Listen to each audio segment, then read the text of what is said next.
commençons par ce projet fou pour assurer la sécurité de l'Amérique. Donald Trump lance la création de Golden Dome, un dôme d'or, dôme doré, un bouclier doté d'une infrastructure composée de satellites, comme vous le voyez, permettant d'intercepter un missile ennemi dans l'espace. C'est un virage dans la militarisation de l'espace, autrefois tabou. Allons plus loin avec les indispensables de Justine Fraissinet.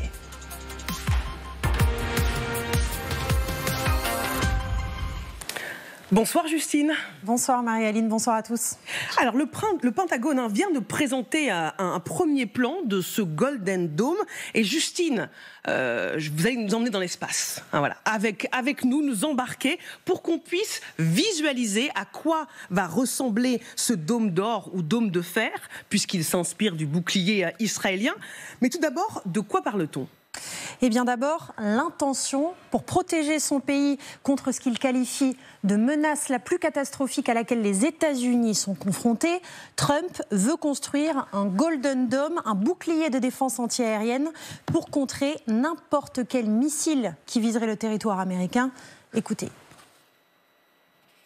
As Commander-in-Chief, my focus is on building the most powerful military of the future. As a first step, I'm asking Congress to fund a state-of-the-art Golden Dome missile defense shield to protect our homeland. And Ronald Reagan wanted to do it long ago, but the technology just wasn't there, not even close. But now we have the technology. It's incredible, actually.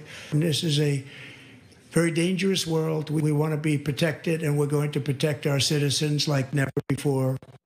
Alors l'inspiration, c'est effectivement le dôme de fer israélien développé il y a un peu plus de 10 ans, justement avec l'aide des États-Unis.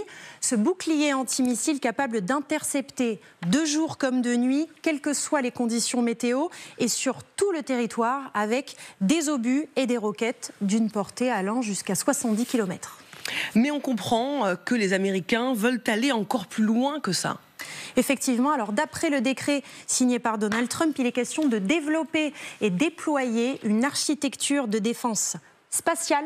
En clair, il veut militariser l'espace et on comprend que le Golden Dome ne se limiterait pas à une couche de protection, mais 8 dans l'espace d'abord jusqu'à 1000 satellites de détection et 200 satellites armés pour localiser et intercepter les missiles, puis de l'intelligence artificielle pour analyser plus rapidement les trajectoires ennemies et ainsi réagir beaucoup plus vite, et enfin les batteries antimissiles à proprement parler de différentes portées pour détruire un projectile ennemi avant qu'il n'atteigne le sol américain. 8 couches, c'est du jamais vu. Aucun pays ne s'est jamais lancé dans un tel projet. Si les États-Unis y parvenaient, le dôme doré couvrirait tout le territoire américain, soit 447 fois la taille d'Israël. Et il serait capable de détruire des missiles balistiques intercontinentaux, nucléaires ou conventionnels, des missiles hypersoniques, par définition très rapides, des missiles de croisière qui volent à basse altitude, ce qui les rend difficiles à détecter, mais aussi des drones, des avions, des satellites, bref, tout engin volant, là où le dôme de fer israélien se limite aux roquettes et aux obus d'artillerie ainsi qu'aux missiles à courte portée.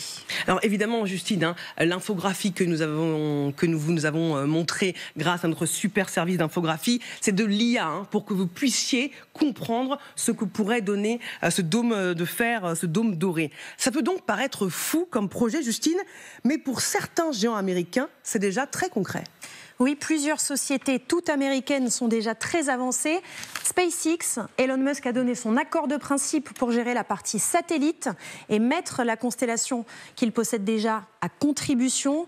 Et 2 sociétés de la tech géreraient la partie intelligence artificielle et détection dans l'espace. Palantir, qui appartient à Peter Thiel, très proche de Musk, et Anduril, dont le fondateur, Palmer Luckey, est un proche de Trump.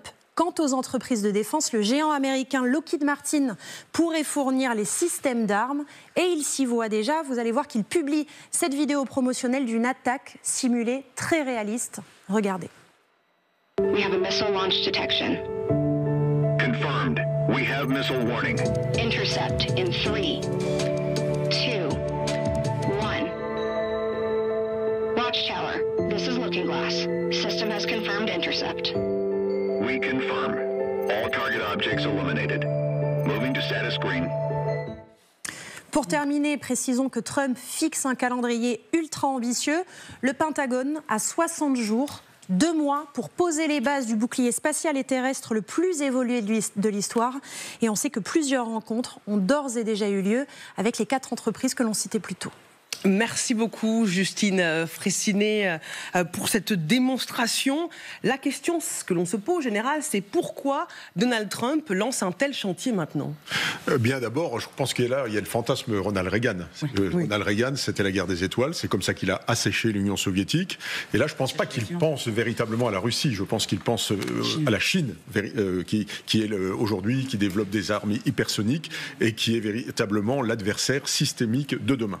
Donc, il veut se protéger contre la Chine, donc il veut aussi laisser sa trace dans l'histoire, et il est prêt à lancer finalement une compétition économique pour voir qui est capable de suivre et qui n'est pas capable de suivre. Et donc il lance ce projet qui est intéressant parce que il n'y a pas qu'une couche aussi en Israël, il y en a 4. Et le dôme de fer n'en est qu'une des 4. C'est la courte portée jusqu'à 70 km, etc. Et puis après, il y a Fronde de David, il y a Patriot, et puis le dernier, c'est Arrow, c'est Flèche, 1 et 2. Et là, on va à 2400 km. Mais là, donc, il s'agit de protéger. Mais alors là, bon courage. Faire le projet en 60 jours pour le Pentagone et puis développer ensuite le système, là, je demande à voir. Je pense que quand il sera parti au pouvoir, le projet sera encore dans les cartons. C'est probable. Justement, j'aime beaucoup le mot assécher, parce qu'il assèche aussi les finances américaines, en fait. Oui. Comme Reagan. Et c'est là où je vois, alors qu'il n'y a vraiment rien à voir avec Trump et Reagan, un des problèmes, c'est qu'il promet quelque chose sur un planning qui est absolument hallucinant, 60 jours pour décider, mais qui va coûter très cher, alors qu'il a promis de réduire la dette et les dépenses, tout comme Ronald Reagan, qui est sorti de 4 ans avec aucun véritable projet dans les cieux, et avec une dette et un déficit énorme. Donc, ce qui est très intéressant, on a vu dans la présentation de Justine qu'il y a aussi beaucoup de ses amis qui font partie de ce projet. Donc, on a quand même cette impression que c'est beaucoup d'argent qui vont vers les sociétés de ses amis, probablement pour rien, en fin de compte, d'ici 4 ans. Parce qu'on parle de plusieurs centaines de milliards de dollars. C'était le rêve à l'époque de Ronald Reagan qui voulait lancer cette guerre des étoiles avec ce dôme pour protéger l'Amérique. Souvenez-vous. The same technology transforming our lives can solve the greatest problem of the 20th century. A security shield can one day render nuclear weapons obsolete and free mankind from the prison of nuclear terror. Le rêve de Reagan, il y a plus de 40 ans, pourrait peut-être devenir réalité. Mais Vincent Crouzet, est-ce vraiment indispensable dans un monde où Trump avait promis de ramener la paix ? Alors, je ne sais pas si le Golden Globe est indispensable. En revanche, renforcer la sécurité spatiale, oui. Alors, on sait que le premier étage de la fusée, si j'ose dire, c'est Trump lui-même qui l'avait lancé en créant l'US Space Force, qui est la 6e branche armée de l'armée américaine, en 2019. Et aujourd'hui, il se passe énormément de choses dans l'espace. Vous savez que les Chinois, depuis 2023, ont lancé plus de missiles, plus de satellites, militaires ou bien d'espionnage, de renseignement que les Américains. Donc la domination américaine dans l'espace, à l'heure actuelle, en fait, ne joue plus trop. Et les Américains ont peur de 2 choses. Que les Chinois soient capables, un jour ou l'autre, en fait, de rendre l'Occident aveugle et sourd dans le cadre avant le déclenchement d'hostilités, en détruisant tous nos satellites de communication ou en les brouillant. Notamment, les Chinois ont développé un système qui s'appelle Killmesh, qui serait capable de détruire la plupart de nos satellites de télécommunications et de renseignement. Et nous ne sommes pas en reste, puisque nous avons la France, à travers une start-up qui s'appelle DARC, a lancé une simulation qui a très bien fonctionné il y a quelques jours, contre un satellite butineur supposé ennemi, qui pourrait être russe, par exemple, parce que les Russes s'amusent beaucoup à ça à l'heure actuelle, à tourner autour de nos satellites de communication, notamment ceux de Telsat, et ça a très bien fonctionné. Donc ce serait en fait un engin qui est propulsé à 10 000 mètres par un Airbus A320, qui est propulsé dans l'espace, qui est armé de pinces robotiques qui viennent en fait s'agripper à un satellite ennemi et à le propulser dans la stratosphère. Donc on est au-delà de l'arme défensive. il peut contrer un missile ennemi. C'est de l'arme défensive préventive. Je me méfie avec vous, Vincent Crouzet. Justement, vous offrez une parfaite transition pour Michel Dazansky. Autrefois, le concept de militarisation de l'espace était un tabou qui semble avoir été brisé. Qu'est-ce qui a changé ? Ce qui a changé, c'est que la compétition de la puissance aujourd'hui, avec l'intelligence artificielle, avec le big data, avec tout ce qu'on peut disposer aujourd'hui en termes de puissance mathématique, fait que l'espace, la 4e dimension, en fin de compte, elle permet aujourd'hui, pour tous les systèmes d'information, c'est ce qui a été décrit aujourd'hui par Vincent, prend une importance capitale et que ça va devenir, je dirais, la 4e phase, la 4e dimension de ce qui va être intégré dans tout ce qui est combat. D'ailleurs, il faut voir que la France a renommé, d'ailleurs, ça s'appelle Air et Espace, donc je veux dire que tous les pays y pensent. Pour revenir là-dessus, juste 3 remarques. La première, il y a très longtemps, je suis un vieux monsieur, mais quand j'ai fait mon service militaire, on nous avait appris qu'il y avait une façon d'annihiler tout ça, c'était faire sauter une bombe atomique dans la stratosphère, parce que la stratosphère est la partie, en fin de compte, qui permet de faire le retour des ondes magnétiques, et ça annihile cette partie-là. Donc à partir du moment où vous n'avez plus de retour d'ondes magnétiques, vos satellites, ils n'ont plus d'intérêt. Donc je me pose la question aujourd'hui, vous voyez, c'est quelque chose de très classique qu'un pays comme la France, l'Angleterre, la Russie et les États-Unis seraient en capacité de faire sans avoir cela. La deuxième, c'est lorsqu'il revient sur la question des 60 jours pour faire de la maîtrise d'œuvre, de la maîtrise d'ouvrage, je veux dire. C'est intéressant parce qu'on sait que dans tous les programmes, qu'ils soient spatiaux, qu'ils soient informatiques, etc., ce qui va déterminer la réussite de la maîtrise d'œuvre, c'est-à-dire la réalisation, c'est effectivement une programmation mise, je veux dire, en termes de concept. Et demander de travailler sur quelque chose de court, ça oblige en termes conceptuels à sortir de l'idée pour passer à de la maquette.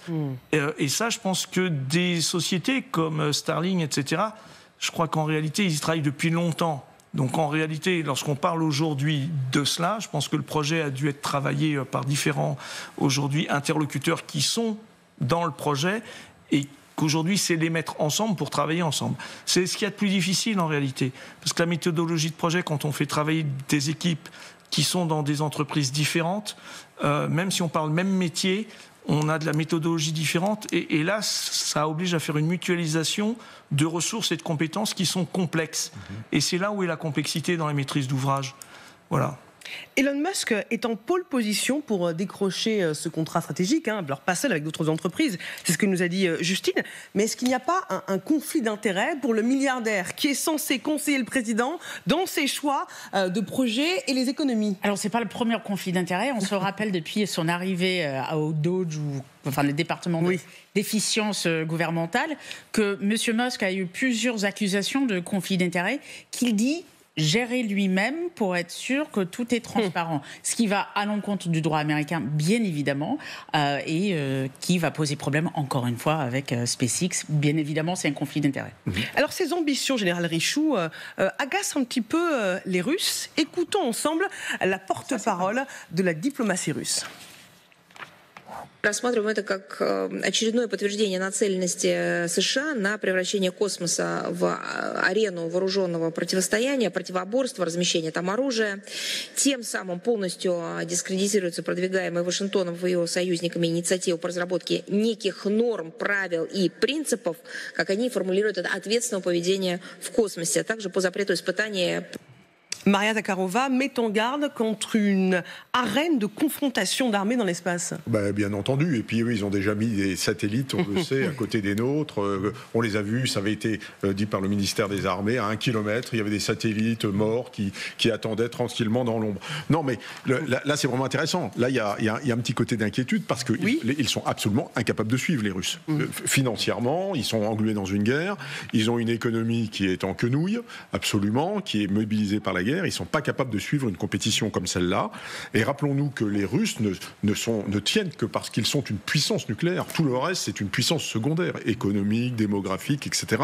Ils ne sont plus une grande puissance. En revanche, et avec leurs 6000 têtes, etc., ils restent une puissance nucléaire considérable. Et forcément, ils voient d'un très mauvais œil que ce pouvoir qui leur reste puisse un jour être rogné. Mais il faut dire une dernière chose pour finir, c'est que quand vous lancez un projet comme ça, vous relancez la course aux armements. Oui.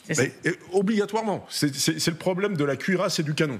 Quand le canon perce la cuirasse, on fait une cuirasse plus forte. Et quand la cuirasse est plus forte et qu'elle arrête l'obus, eh bien, on refait un canon plus fort, etc. Donc, s'il y a un système comme ça c'est la cuirasse, eh bien, il y aura des canons, demain, missiles, etc., qui va relancer véritablement la course aux armements pour contourner ce système. Et il n'y a aucun système au monde qui, un jour, ne puisse pas être contourné, percé, etc. Mais ça, à mon avis, ça sera plus le fait de la Chine, vraisemblablement, que le fait de la Russie, qui risque d'être très, très vite déclassée dans cette compétition.